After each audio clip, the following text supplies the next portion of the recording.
Muy buenas tardes, hermanos. Espero que se encuentren todos muy bien y felices, disfrutando de este nuevo año. Saludamos a todos los hermanos que se conectan con nosotros en directo y a los que nos escucharán más tarde. Es mi deseo, todas las cosas estén fluyendo en sus vidas.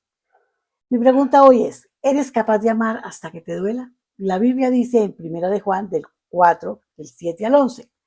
Amados, amémonos unos a otros, porque el amor es de Dios. Todo aquel que ama es nacido de Dios y conoce a Dios. El que no ama no ha conocido a Dios, porque Dios es amor. En esto se mostró el amor de Dios para con nosotros, en que Dios envió a su Hijo unigénito al mundo para que vivamos por él. En esto consiste el amor, no en que nosotros hayamos amado a Dios, sino que Él nos amó a nosotros y envió a su Hijo en propiciación por nuestros pecados. Amados, si Dios nos ha amado así, debemos también nosotros amarnos unos a otros. En una reunión, algunas personas conversaban acerca de las dificultades y los sufrimientos que les ocasionaba educar a sus hijos en los años de la adolescencia. Y uno de ellos expresó, tal vez si no los amásemos tanto, no sería tan doloroso. ¿Cuánta verdad encierran estas palabras? El amor duele porque nos hace sensibles a las cosas pequeñas que afectan a aquellos a quienes amamos, las cuales de otra manera pasarían desapercibidas. En su primera epístola a los Corintios, el apóstol Pablo dice que el amor es sufrido. La palabra griega que se utiliza para aquí describe una paciencia fuera de lo común. Se refiere al hombre que ha sido ofendido y que ha tenido poder para vengarse fácilmente. No lo hace. Describe a aquel que es lento para el enojo. Es la misma palabra que se usa en el Salmo para referirse a Dios en su relación con los hombres. Dice así, misericordioso y clemente es Jehová, lento para la ira y grande en misericordia. Esto es posible porque Dios es amor, dice el pasaje de hoy. Amar implica correr riesgos, exponer vuestros corazones, sacrificar algo valioso, soportar ofensas, traición, desilusiones. El amor todo lo sufre, todo lo cree, todo lo espera, todo lo soporta. También dice Pablo en esta primera carta a los Corintios. Una mujer de Oklahoma se enteró que estaba en estado de embarazo. Ella ya iba a cumplir 41 años. Estaba inmensamente feliz, pues durante mucho tiempo había anhelado un bebé. Entonces comenzó a sentir fuertes dolores de cabeza y veía doble. Un examen médico reveló que tenía cáncer en la cabeza y el cuello. En ese momento tenía que decidir entre recibir la quimioterapia para salvar su propia vida o renunciar a ella para salvar a su bebé. Ella eligió la vida de su bebé. Se mantuvo durante 5 meses sufriendo grandes dolores hasta que los médicos decidieron hacer una cesárea. Así nació una niña de apenas 2 kilos 2 libras. Murió 3 días después. La niña sobrevivió y se desarrolló perfectamente bien. Qué hermoso ejemplo de un verdadero amor, ¿verdad? Amar a veces duele mucho. A Dios le dolió ver a su hijo sufriendo terriblemente por llevar a cabo su plan de salvación para un mundo que le había dado la espalda. A Jesús le dolió enormemente su sacrificio en la cruz, pero no dejó de amarnos, incluso a consta de su vida. Allí Él ocupó nuestro lugar con el fin de librarnos de la condenación y ofrecernos la vida eterna. Todo gracias a su amor por nosotros. Y de esta manera Él nos manda que lo hagamos. Este es mi mandamiento, que os améis unos a otros como yo os he amado. Nadie tiene mayor amor que este, que uno ponga su vida por sus amigos. ¿Crees que no eres capaz de amar hasta que te duela? Acércate más a Dios. Permite que su Santo Espíritu te devuelva en su amor, te envuelva en su amor. Y ese amor que excede a todo conocimiento. Busca el rostro del Señor cada día de tu vida, lee la Biblia, medita en ella sin cesar, ora por favor y verás que el amor de Dios se hará real en tu vida y podrás amar de la manera en que Él nos ama, perdonando. Vamos a orar. Dios, no tengo palabras con que agradecerte lo que has hecho por mí a pesar de que no lo merezco. Por favor, ayúdame a mostrar ese amor a los demás en cualquier circunstancia, por doloroso que sea para mí. Esto te lo pido en el nombre de Jesús. Amén, amén y amén. Amén. Los dejo en compañía de nuestro amadísimo pastor John Jairo. Amén. Buenas tardes a todos, hermanos. Bendiciones y más bendiciones sean derramadas sobre sus vidas. Espero que se encuentren muy bien, sobre todo perdón, en la fe de nuestro Señor Jesucristo, una fe inquebrantable, una fe poderosa, una fe perseverante, una fe que acompaña, una fe que se duele, una fe que persevera, una fe que todo lo cree, una fe que bendice, una fe que cambia su actitud y su manera de pensar para poner allí esos pensamientos que se derivan de la palabra de Dios. Bueno, hoy es una continuación de la prédica del sábado pasado, del último sábado del año 24, en la que el objetivo era, pues, identificar a Jesús, al Señor Jesús como el Señor, siendo Dios para los hombres, aún si creen o no en Él, porque es la realidad, es la verdad, no importa si la gente cree o no, Dios, ese es su plan y Dios se hizo hombre y es Jesús, así que si la gente lo cree o no, pues no cambia el estatus de Dios, sigue siendo Dios. Y la razón por la cual traje esa enseñanza es el orientar a las personas en sus creencias, especialmente en esa época de Navidad, una época que se supone se ha diseñado en torno al nacimiento de Jesús. Pero la verdad es que se ha convertido en una tradición festiva a la imagen de los hombres, al deseo del comercio, de todo tipo de intereses, menos de celebrar la verdadera razón de ser, que es Jesús entre los hombres. Jesús, Dios, Salvador del mundo, que vino a habitar entre los hombres. O como dice la versión del idioma original, Dios habitando entre los hombres, que vino a salvar a la humanidad de la condenación por causa de sus pecados.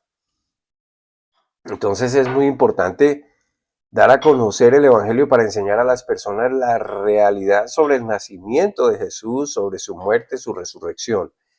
Porque en todo esto se muestra la voluntad de Dios para nosotros, la humanidad, con el fin de que la humanidad sepa que Dios no es del imaginario de los hombres, tampoco es una fantasía disfrazada de un hombre bonachón que a todos quiere traer regalos.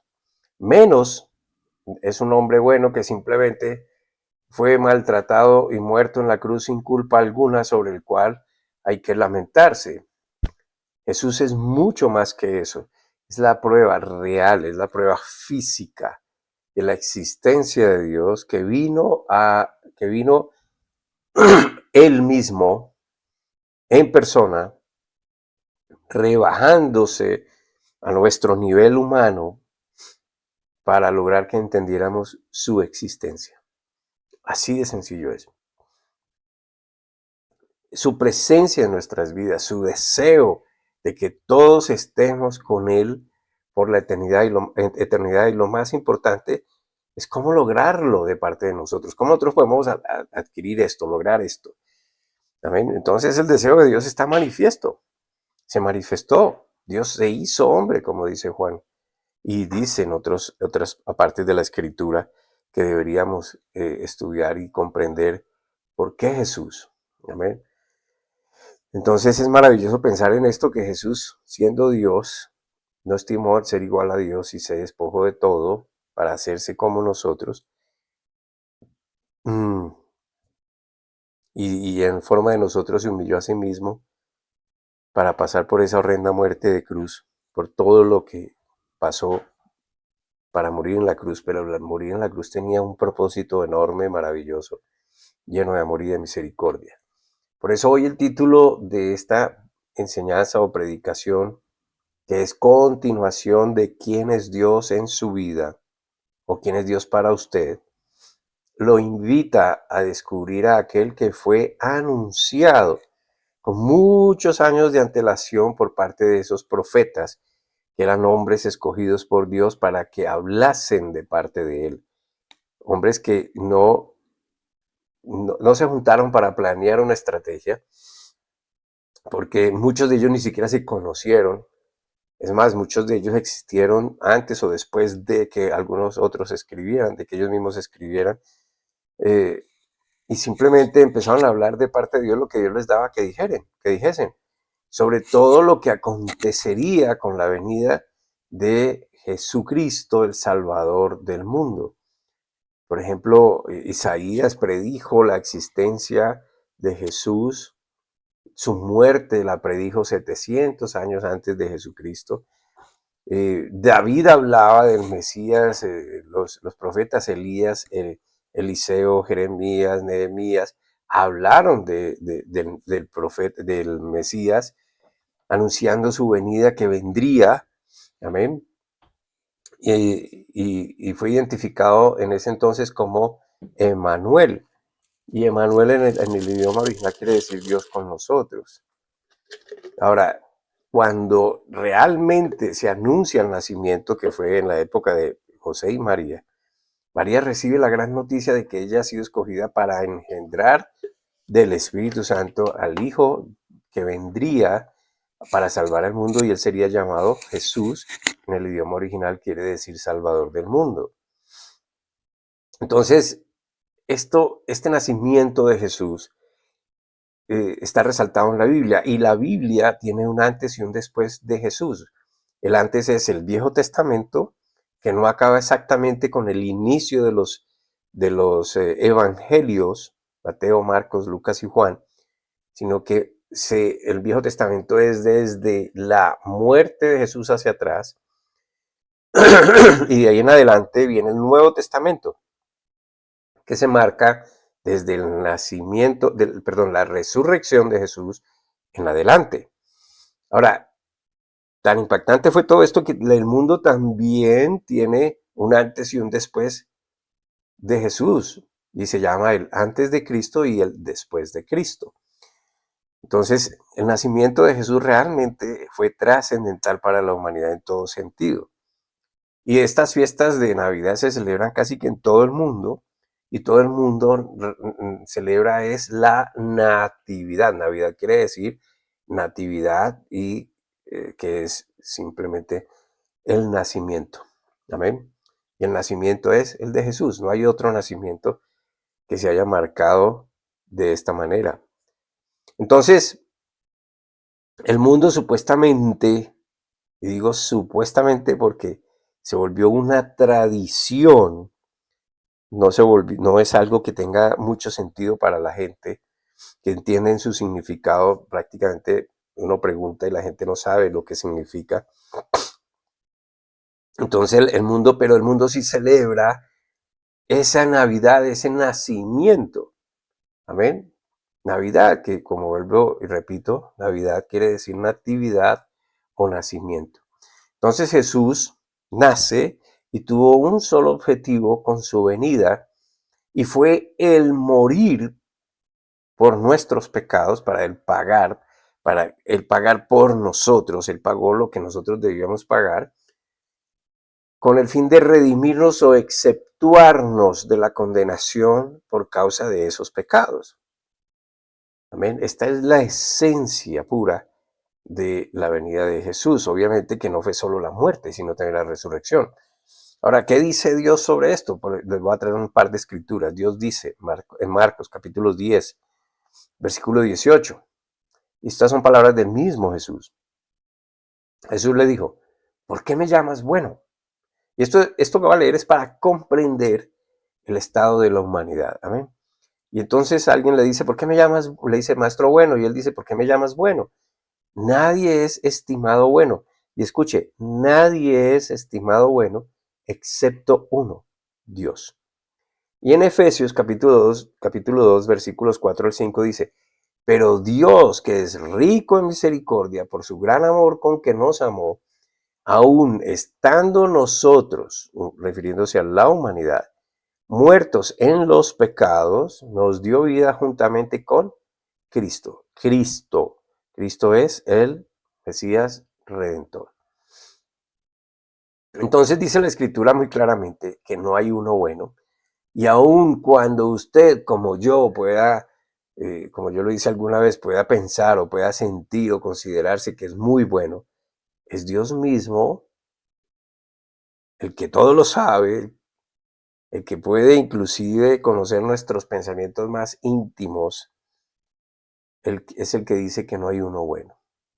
Así que todos estábamos muertos por nuestros pecados, estábamos muertos en nuestros pecados. No había forma de salvarnos por nosotros mismos. No podíamos nosotros de ninguna manera justificarnos ante Dios cuando llegue el momento. Por lo tanto, la muerte y la resurrección del que fue anunciado, del Salvador del mundo, Dios mismo, eso es lo que se convierte en el Evangelio, que traducido es las buenas noticias. Todos necesitamos sabernos perdonados, todos necesitamos sabernos amados y todos necesitamos tener una esperanza de algo mejor. Porque lo que sí sabemos con seguridad es que todos vamos a dejar este cuerpo. Entonces el Evangelio, que son esas cosas que acabo de decir, son buenas noticias. Las buenas nuevas de salvación lo llama la Biblia.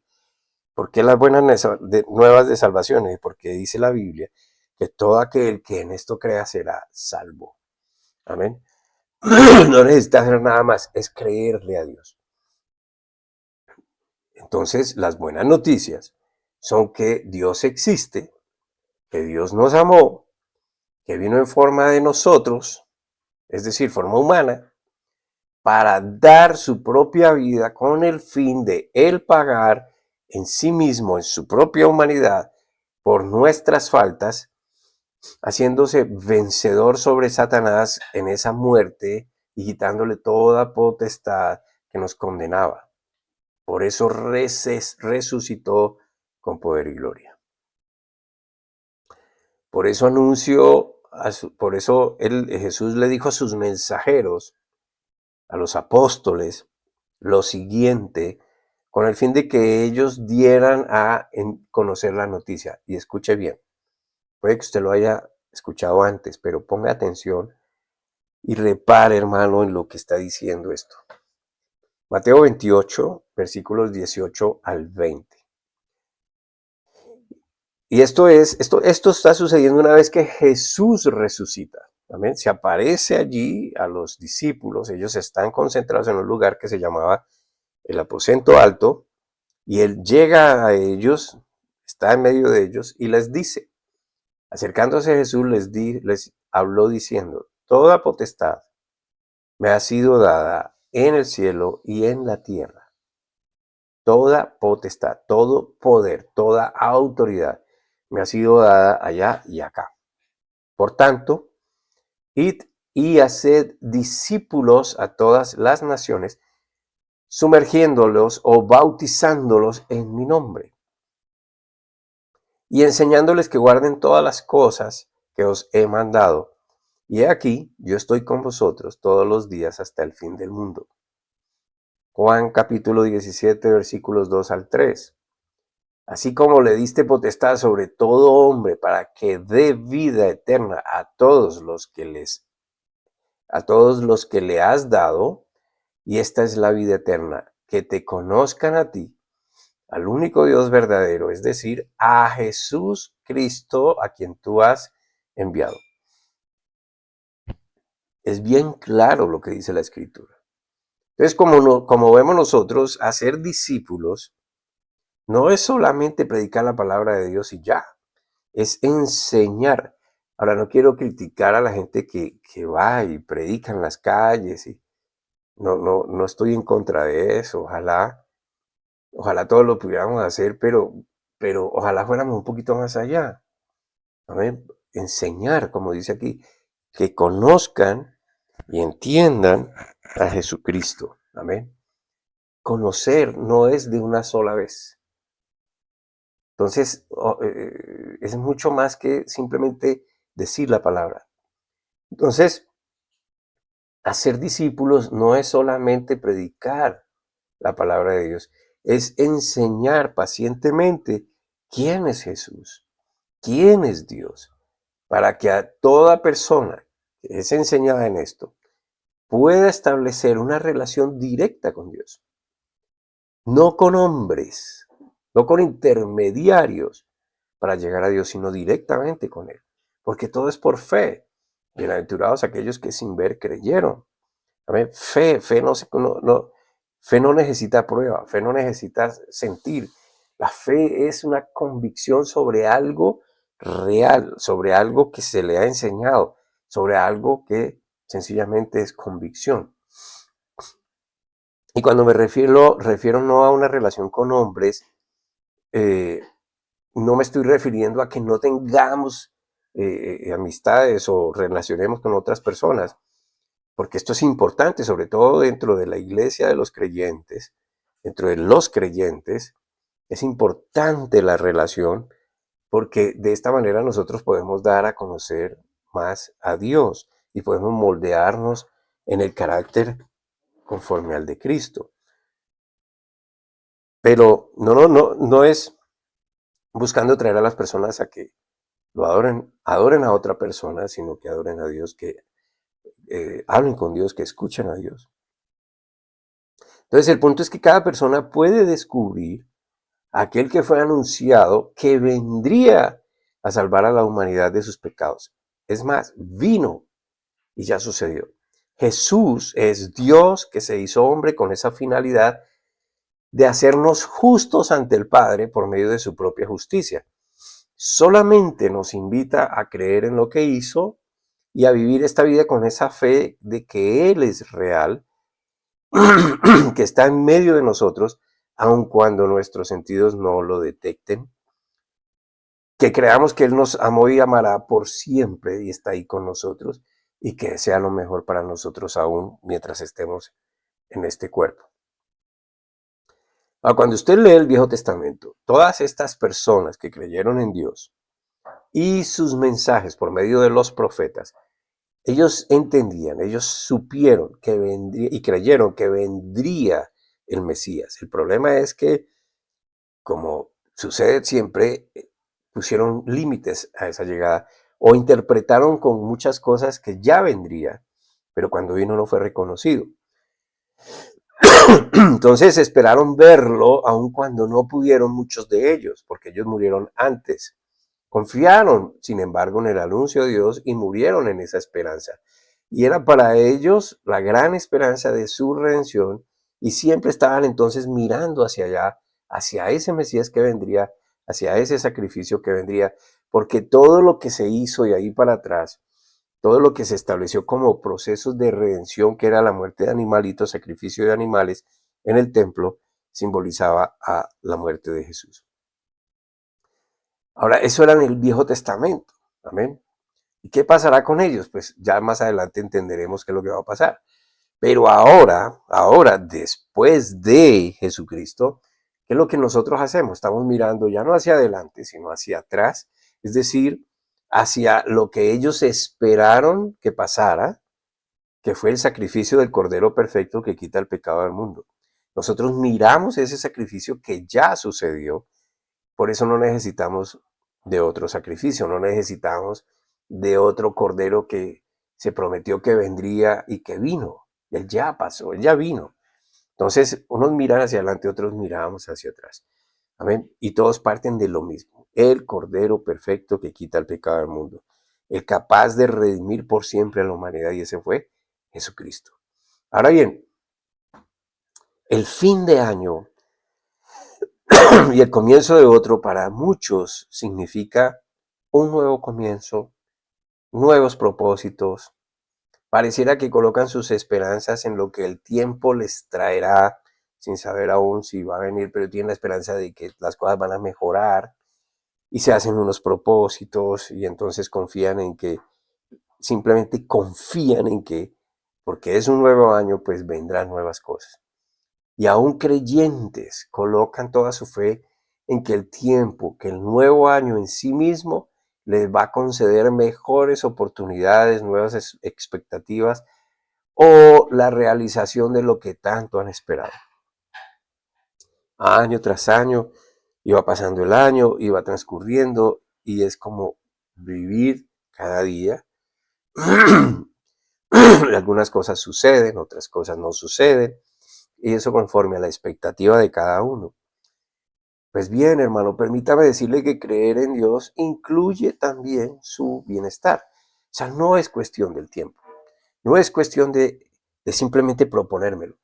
Aunque fuimos diseñados para ser capaces, no se trata de esforzarme para lograr lo que Dios quiere darme. Amén. Hay cosas que Dios quiere darme. Es aprender a entender qué es lo que Él quiere darme. Amén. Es ser humilde para recibir lo que Él quiere darme. Es tener el pleno entendimiento de que lo que el mundo enseña está completamente opuesto a lo que el Señor enseña. El mundo te enseña a buscar esas cosas que son perecederas, a placeres, reconocimiento, poder,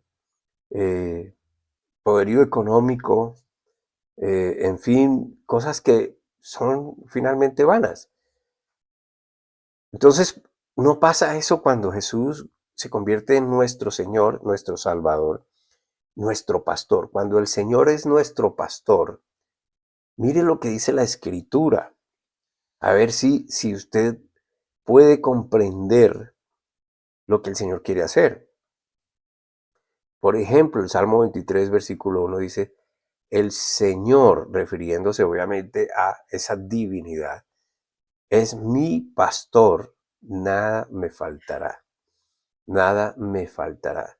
Por favor, cuando usted hable de pastor, no mire a los humanos, no mire a los humanos, usted mire al pastor, el oficio del pastor. ¿Cuál es el oficio del pastor? Literalmente hablando, con sus ovejas. Las ovejas del Señor Jesucristo son muchas alrededor del mundo. Un hombre no puede suplir las necesidades de esas ovejas. El hombre con don de pastor suple el conocimiento que Dios le otorga para que ellos vayan a relacionarse con el pastor de pastores. Amén. Con él es que hay que tener especial relación y dependencia, no de los hombres. Porque cuando esto hacemos, hermano, y fallamos, entonces la referencia se distorsiona. La referencia no es perfecta. Cogemos como la referencia y creemos que el que es como la referencia y la referencia es un duplicado pésimo del pastor de pastores. Amén. Porque los humanos fallamos. Somos débiles. Los humanos somos desagradecidos. En fin, y somos inconformes además. Pero entonces Él nos invita a que el Señor es nuestro pastor y tenemos que mirarlo a Él como nuestro pastor. Amén. Y de ahí empezar a crear esa dependencia. Jesús es nuestro pastor. Si las personas creen en este anuncio, creen en lo que dice la Escritura, entonces Jesús es su pastor. ¿Y qué dice la Escritura? Nada me faltará. Nada me faltará. ¿Quién dice esto? Dios, a través de su Espíritu, coloca esto en las palabras del salmista. ¿Ven? Entonces no se trata, hermano, de agorerismo. No se trata de repeticiones, como dice la Escritura, vanas repeticiones. No se trata de hacer cadenas de oración, aunque oración hay que hacer. Pero no porque usted haga esta cadena de oración, entonces va a traer prosperidad a su vida, salud a su vida. Hermano, eso se llama agorerismo. No se trata de rituales, si yo hago esto o lo otro, si hacemos o si nos inclinamos o si, en fin, no se trata de eso porque Dios no exige rituales. Si escuchamos la anterior escritura que leí, dice que le conozcamos, que lo entendamos, eso es lo que Él quiere. Y eso no lo trae un ritual, eso lo trae una relación. Amén. Usted no conoce a su esposa, a su esposo por medio de rituales. Se hacen rituales para el compromiso, etcétera. Pero usted no practica rituales para conquistar a su esposa. Usted lo que hace es hablar de su amor hacia ella, porque quiere el amor de ella para usted. Amén. No se trata de cosas como esas, de mensajes positivos, aunque son buenos, pero no se trata de eso. Solo se trata de lo que Dios dispuso que fuera y fue. Amén. La Escritura también dice en el Salmo 132:15, por ejemplo, lo bendeciré con abundante provisión. A sus necesitados saciaré de pan. Alguien dirá, bueno, pero esta promesa fue para especialmente el pueblo de Israel. Sí, hermano, pero es que escuche bien, por extensión la palabra se aplica a nosotros, porque nosotros fuimos insertados a la familia de Dios. Y lo que Él promete se cumple. Y si Él nos adoptó, eso es como un padre, una esposa, de unos esposos que adoptan un niño, no lo adoptan para hacerlo sufrir, lo adoptan para amarlo y darle. Amén. Y darle qué, darle todo lo que ellos quieren darle, especialmente amor, porque ¿para qué lo adoptaron? Amén. Quieren expresar su amor. Quieren darle lo que necesite materialmente. Quieren darle lo que necesite mentalmente, espiritualmente. Entonces, si existen esta clase de promesas, bendeciré con abundante provisión. ¿Qué es abundante provisión? Lo que usted necesite. A los que estén necesitados, a ellos les voy a saciar de comida. Entonces, esto, ¿cómo se logra? Se logra buscando, entendiéndolo, conociéndolo, y la manera de hacerlo es a través de la Biblia, como lo estamos haciendo ahora. Amén. Otra escritura que yo sé que muchos la conocen, la recita, pero que al momento de la práctica, cuando viene toda esta necesidad y cuando viene el meternos en el mundo y el mundo nos está tentando, olvidamos estas cosas que dicen acá. Mateo capítulo 6, versículos 31 al 34. Y escuche, por favor, lo determinante que son las declaraciones. Esta es la palabra de Jesús mismo. Y Jesús dice, no os afanéis. Interprete afanéis. No se afane, no se preocupe, no se adelante, no se ponga nervioso. ¿Por qué?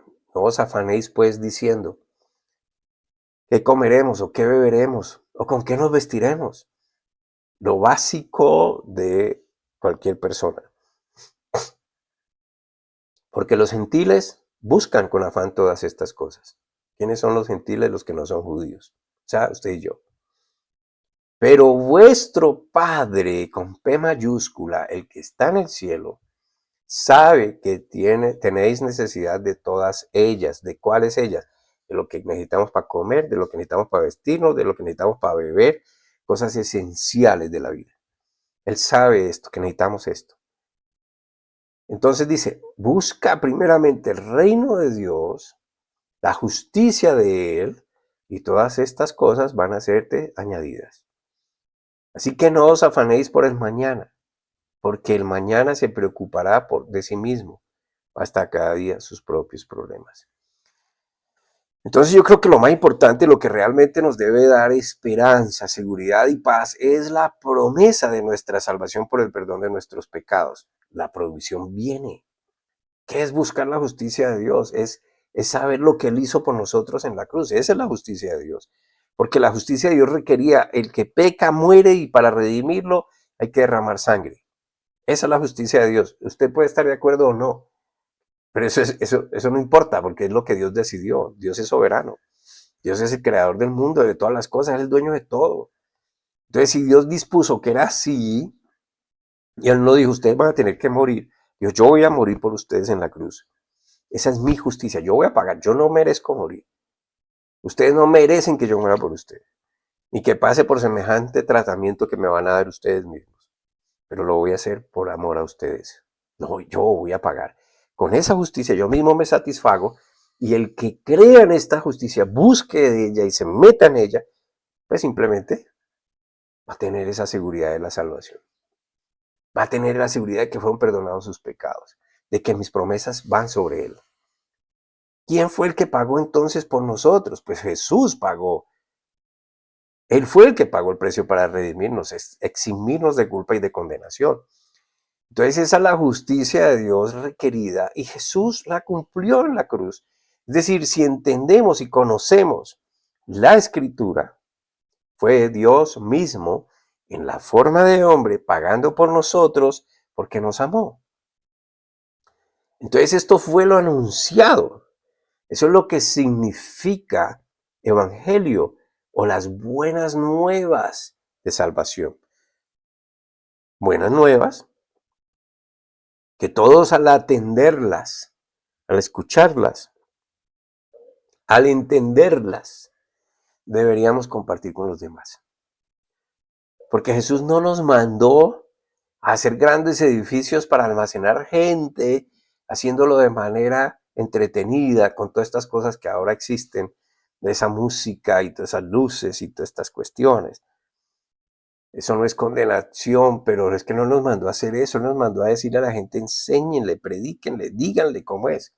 No entreténganlos, ténganlos allí, acumulen, construyan edificios y más grandes y más juntos. En ninguna parte dijo eso. Entonces, para que usted pueda llevar ese evangelio, esa buena nueva, decirle a otro, ¿qué es lo que necesita? Pues otro, no necesita más. ¿Amén? Nos envía a todos a que les digamos a los demás, a los que no conocen, su gran noticia que es causa de gran gozo.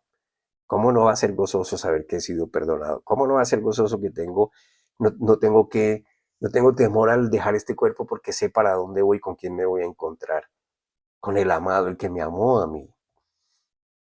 Tampoco nos envió a hacerle promesas a la gente de que todo va a estar bien. Conoce al Señor Jesús y todos tus problemas se van a arreglar. Eso es una gran mentira. No, Señor. Nos invitó a que fuéramos y le dijéramos a la gente, a que lo conociéramos, a que le creamos y que vivamos como Él enseña, para que así nosotros tengamos una vida diferente, con paz y seguridad de que Él está y estará con nosotros por siempre, de que nos quiere junto a Él. Creer en Jesús, creer a Jesús, es haber pasado por el juicio de Dios y recibir su perdón por siempre. Porque habrá un trono, hermano, donde todos, sin excepción, los que murieron atrás, los que van a morir adelante, todos, los que creyeron, los que no creyeron, todos, estaremos junto a un trono y todos seremos procesados, seremos juzgados. Pero en ese proceso se abrirán unos libros y se abrirá otro libro. Los libros contienen las acciones de cada persona, desde sus pensamientos hasta sus intenciones. Y el otro libro es donde están escritos los nombres de aquellos que han recibido la justicia de Dios por medio de la fe en Jesucristo. Esa fe que entendió y recibió el perdón otorgado por el sacrificio en la cruz, por la resurrección del vencedor sobre lo que nos condena. El que esté escrito su nombre en ese libro, que solo puede escribirlo el Señor Jesucristo, que ve, no oye, ve la fe de las personas, no se le leerá lo que pensó, lo que hizo y lo que creyó. Porque Jesús ya sabe que creyó. Entonces dirá, este ya pasó por el juicio, yo lo exoneré, él creyó en mí. Y esa es la diferencia que será notoria en ese día. Jesús murió en la cruz por usted, por todos, pero resucitó vencedor. Ese fue el anunciado, ese fue el que vino, el que vivió entre los hombres, el que murió y resucitó. No es una época, no es un festejo lleno de desórdenes con apariencia espiritual. Es una realidad de Dios para los hombres que garantiza la eternidad de su lado, a su lado. Él fue el anunciado, Él es el que descubrimos. Amén. Bueno, hermano, solo lo dejo con esta pequeña ah, enseñanza que espero sea suficiente, que esté bien argumentada, que simplemente, hermano, yo le pido no que me crea a mí, sino que le crea a Dios. Lea las escrituras. Si tomó nota, lea las que leímos acá y dígale a Dios que le hable a través de ellas. A ver usted qué entiende. Y es su decisión, no es la decisión de nadie más. Es su decisión, el creerle o no creerle. No voy a decir cosas que tradicionalmente se dicen. Empezamos un año, simplemente es la marcación del tiempo. Confiamos en que el Señor siempre está con nosotros y espero que para usted sea igual. Gracias por estar con nosotros, por ayudarnos, por seguir ayudándonos y confíe en que el Señor será su bendición por siempre. Él responde conforme a su fe y su generosidad. Damos gracias a Dios porque seguimos adelante, porque vamos cogidos de su mano con la esperanza viva de que somos útiles en sus manos para que otros le conozcan. Y ese es nuestro deseo, poder llevar el Evangelio a todos lados, a toda persona. En el nombre de Jesucristo. Amén.